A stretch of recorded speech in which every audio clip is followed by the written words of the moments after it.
जरा कल्पना कीजिए, एक ऐसी सरकार जिसने 30 साल तक पूंजीवाद को कोसा, कंपनियों को भगाया, उद्योगों को दुश्मन माना और फिर अचानक वही सरकार भारत के सबसे बड़े उद्योगपति रतन टाटा को बुलाए, रेड कारपेट बिछाए और कहे, आइए हमारे राज्य में फैक्ट्री लगाइए। ये कोई कल्पना नहीं थी, ये था पश्चिम बंगाल। लेकिन सवाल ये है, जो प्रोजेक्ट सपना था वो एक बुरा सपना कैसे बन गया? इस कहानी को समझने के लिए हमें पीछे जाना होगा। 1960 के दशक में पश्चिम बंगाल राजनीतिक अस्थिरता से गुजर रहा था। कट्टर विचारधाराएं जन्म ले रही थीं। इसी दौर में एक शब्द उभरा, नक्सलवाद। लेकिन नक्सलवाद अचानक पैदा नहीं हुआ, इसके पीछे लगभग 100 साल का इतिहास था। ब्रिटिश काल से ही आदिवासी इलाकों में जमींदारी प्रथा थी। गरीब किसान, आदिवासी पीढ़ियों तक जमींदारों के लिए काम करते रहे, बिना मजदूरी के। उन्हें सूदखोरों के जाल में फंसाया गया, उनकी जमीनें लूटी गईं। आजादी के बाद सरकार ने वादा किया, भूमि सुधार। जमीन उसकी होगी जो हल चलाएगा। लेकिन ये सुधार कागजों से बाहर नहीं निकले। जमींदारों ने रिश्वत दी, जमीन रिश्तेदारों और बेनामी नामों पर कर दी गई। जमीनी हकीकत वही रही, वही जमींदार, वही सूदखोर, वही पुलिस, सब ताकतवरों के साथ। यहीं से लोगों ने सोचना शुरू किया, लोकतंत्र हमें नहीं बचाएगा। রাজনীতিবিদরা আমাদের সাধারণ মানুষের জীবনকে ধনী করবে না।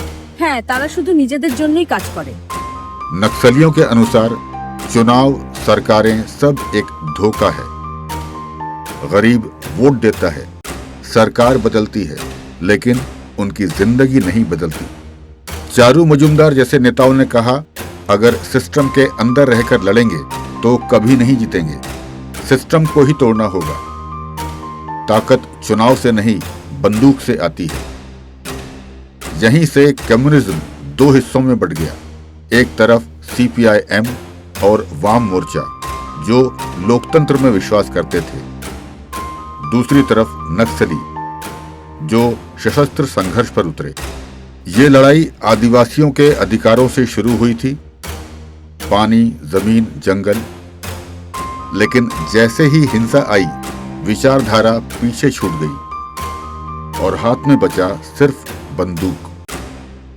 जिन इलाकों में सरकार सड़क बनाना चाहती थी, नक्सली उड़ा देते थे। क्यों? क्योंकि सड़क से पुलिस आएगी, सेना आएगी, कंपनियां आएंगी। लेकिन सड़क नहीं होगी तो स्कूल नहीं होंगे, अस्पताल नहीं होंगे, लोग गरीब ही रहेंगे। और उसी गरीबी को दिखाकर नक्सली नए लोग भर्ती करेंगे। ये एक खतरनाक दुष्चक्र था। 1977 में कम्युनिस्ट सरकार सत्ता में आई। 1980 और 90 का दशक पूरी तरह उनका था, लेकिन 2000 तक उन्हें सच्चाई समझ आ गई। उद्योग विरोधी नीतियां और यूनियन संस्कृति राज्य को तबाह कर चुकी थी। कंपनियां चली गईं, बेरोजगारी चरम पर थी।